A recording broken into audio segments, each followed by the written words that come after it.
देश का राजा मोदी जैसे होना चाहिए। और आज आपका ये 2024 का जो चुनाव का आंकड़ा है कि मोदी से लोकप्रिय प्रधानमंत्री ने चुनाव दोबारा जीत रहे, इसलिए जीत रहे मोदी जी कि उन्होंने देश के लिए काम किया है। आप देखिए, सबसे बड़ा कोई धोखा होता है तो वो विश्वासघात होता है। दिल्ली की जनता पता है सबसे नाराज इसी बात से है कि जिससे हमने आशा जताई थी, जिससे हमने उम्मीद की थी यार ये बदलेगा, आज वही सबसे बड़ा घपलेबाज, वही सबसे बड़ा धोखेबाज निकला। तो जब ईडी सीबीआई काम कर रही है तो उसमें दिक्कत किसको क्या होना चाहिए? भ्रष्ट कोई भी हो, चाहे भाजपा में हो, कांग्रेस में हो, आम आदमी पार्टी में हो, सबको जेल होनी चाहिए। दिल्ली की जनता कहती है गली गली में शोर है, केजरीवाल चोर है। मैं तो यही हमेशा से कहता हूँ और भी कहूँगा, केजरीवाल जैसे लोग समाज के दीमक है, समाज के कोढ़ हैं, समाज के कैंसर है केजरीवाल। अच्छा, केजरीवाल जी को चुनाव से पहले ही क्यों गिरफ्तार किया गया? मैम, इनको ये नौवां सम्मान आया।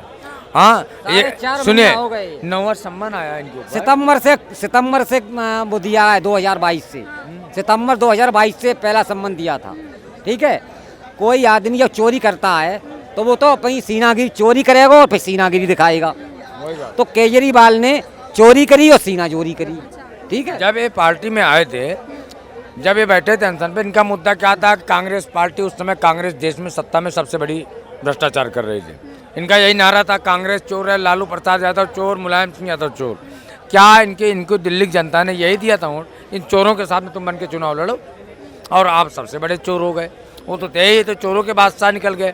यानी इन्होंने बोला था मैं कोठी नहीं लूँगा, इनका वाक्य था मैं बंगला नहीं लूँगा, मैं गाड़ी नहीं लूँगा, मैं एक आम जनता की तरह काम। आज कोठी ले लिए, बंगला, जो शीश महल बनवाए हैं वो किसका पैसा है? हमारा ही तो पैसा है, हमारा ही पैसा है। मुख्यमंत्री कोई भारत में पैदा नहीं है जो शीश महल बनवा के रहे और विदेशी टोयलेट बाथरूम में रहे और विदेशी बेड मंगवावे, विदेशी पर्दा मंगवावे। ऐसा मुख्यमंत्री कोई था ही नहीं भारत में, ये पहला मुख्यमंत्री था। अच्छा, आम आदमी पार्टी कह रही है कि भाजपा का साजिश है केजरीवाल जी को गिरफ्तार करवाने की। देखिए मैम, बात यह है कि मोदी जी की जनता ने वोट इसलिए, देश का राजा मोदी जैसे होना चाहिए। और आज आपका ये 2024 का जो चुनाव का आंकड़ा है कि मोदी से लोकप्रिय प्रधानमंत्री ने चुनाव दोबारा जीत रहे, इसीलिए जीत रहे मोदी जी कि उन्होंने देश के लिए काम किया है। जनता उसको वोट देगी। इन्हें जब आए थे 2014 में इनकी पार्टी हुई थी, इनके ऊपर बड़ी उम्मीद थी जनता के। दिल्ली की जनता ने जो एक पार्टी को एक साल में जन्म होते इतनी बड़ी पद दे दी, तो ये समझिए कि इनके ऊपर कितना विश्वास था। लेकिन इन्होंने दिल्ली के साथ इन्होंने धोखा किया ना, तो इनकी शिक्षा फेल हो गई। मोदी जी जो हैं वो डरते हैं, जब उनको डर लगता है उस टाइम पे वो ईडी को सामने कर देते हैं केजरीवाल। मोदी जी को डर किसी बात का नहीं है और मोदी जी को डराने वाला कोई पूरे मध्य प्रदेश, उत्तर प्रदेश में नहीं है जो मोदी जी को डरा पाए। देखिए, मैंने अभी वही तो बोला है कि मोदी जी नहीं डरते हैं। मोदी जी ने जब सत्ता में जब वो आए थे उन्होंने साफ कहा था ना खाऊंगा ना खाने दूंगा। जब क्या कहते हैं जनता का पैसा लूटोगे, अब मैं आपको आंकड़े बताता हूँ, 1,20,000 करोड़ से भी ज़्यादा ईडी जो है इन सब केस के माध्यम से ले चुकी है और जनता में बांट चुकी है। तो मोदी ने जो वादा कहा था वो कर रही है। तो जब ईडी और सीबीआई काम कर रही है तो उसमें दिक्कत किसको क्या होना चाहिए?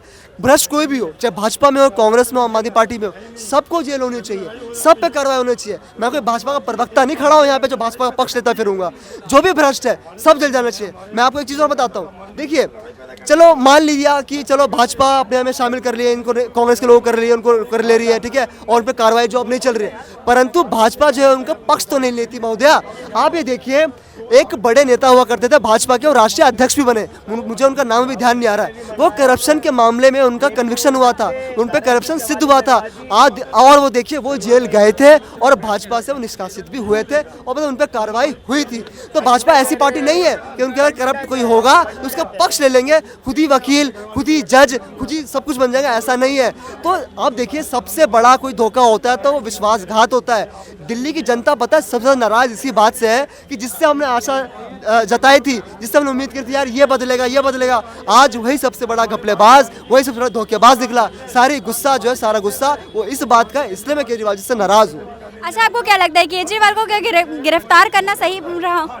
देखिए तब से मैं वही तो कह रहा हूँ, बिल्कुल सही है। इससे जो है समाज में एक संदेश गया कि हाँ, अगर आप झूठ बोलोगे, मक्कारी करोगे तो आप पे जो है एक दिन सत्य का पलड़ा भारी पड़ेगा और आप जो है जेल में जाओगे। तो कहीं ना कहीं कल सत्य की जीत हुई है। कल समाज में संदेश गया है कि हाँ भैया, झूठ आपको नहीं बोलना चाहिए, मक्कारी नहीं करनी चाहिए, वरना एक ना एक दिन आपके लिए जेल का दरवाजा खुला है और कोर्ट के दरवाजे खुले हैं, आप जेल जाओगे। मैं तो यही हमेशा से कहता हूँ और भी कहूँगा, केजरीवाल जैसे लोग समाज के दीमक है, समाज के कोढ़ हैं, समाज के कैंसर है केजरीवाल। इनको जल्द से जल्द खत्म करना बहुत आवश्यक था, क्योंकि कल बहुत सही हुआ है। तो इससे क्या होता है, इससे सारे करप्ट लोग, भ्रष्ट लोगों का मनोबल बढ़ता है कि यार झूठ बोलो राजनीति में आओ, झूठ बोलो राजनीति में आओ, झूठ बोलो ये करो। तो इससे जो समाज में गलत संदेश जाता है, जनता तड़पती है। जिस प्रकार से हमने देखा कि दिल्ली, उसने पूरे हाथ खड़े कर देखते भाई मैं तो कुछ नहीं कहा। अरे भाई साहब, जब आप कुछ करने लायक नहीं हो तो इस्तीफा दो और हटो यहाँ से, कोई दिक्कत नहीं है। और कोई विकल्प मिलेगा दिल्ली को, और दिल्ली को जो सुचारू रूप से चला पाएगा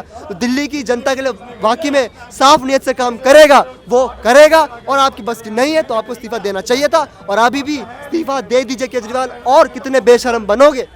अच्छा, आपको क्या लगता है केजरीवाल क्या जेल से बाहर आने के बाद क्या चुनाव में लड़ पाएंगे या जीत पाएंगे? केजरीवाल जब जेल से बाहर आएंगे तब उस पर फिर से बात कर लेंगे, क्योंकि मैं वो कह रहा हूँ कि घोटाला एक नहीं है पत्रकार महोदय, घोटाला एक नहीं है, हर जगह घोटाला है। आपको शायद पता हो या ना हो, दिल्ली में एक जासूसी घोटाला भी है। फीडबैक यूनिट बनाई जिसमें उन्होंने जासूसी करवाई। दिल्ली में जो है सरकारी जो स्कूल है उसमें एक एक कमरा जो है कम रुपए में बन सकता था, उसको 25-25 लाख में कमरा बनाया, या 25 लाख में लोग जो है खरीद सा लेते हैं कुछ दिल्ली के क्षेत्रों में। तो ये घोटाला है। दिल्ली के अंदर जो मोलक क्लिनिक के अंदर दवाइयाँ दे रहे हैं उस पर सीबीआई की जांच की मांग करी हुई है। दिल्ली जल बोर्ड में घोटाला है। तो कहाँ से बचेंगे केजरीवाल जी? पहली बात तो मैम, जेल से आने के ख्वाब छोड़ दें, कम से कम 2-3 साल पक्के हैं उनके, वहीं पर अपना मतलब ही घर बसा लें 2-3 साल तक। और जेल से आने के बाद मेरे ख्याल से तो मुश्किल ही लड़ पाएंगे। मुश्किल ऐसा क्यों? शर्म के मारे इंसान खुद ही डूब मरता है। अब ये तो बेशरम ही होगा, जो पक्का ही बेशरम होगा फिर तो, जो भी नहीं मरेगा। जेल जाने के बाद ऐसा कौन सा इंसानों को शर्म ना है? लेकिन केजरीवाल तो अभी भी अपने आप को ईमानदार कह रहे हो, जबकि इतने घोटाले में फंस रहे हैं। सबसे बड़ा चोर तो केजरीवाल है। दिल्ली की जनता कहती है गली गली में शोर है, केजरीवाल चोर है। तो कहाँ से ईमानदार है केजरीवाल?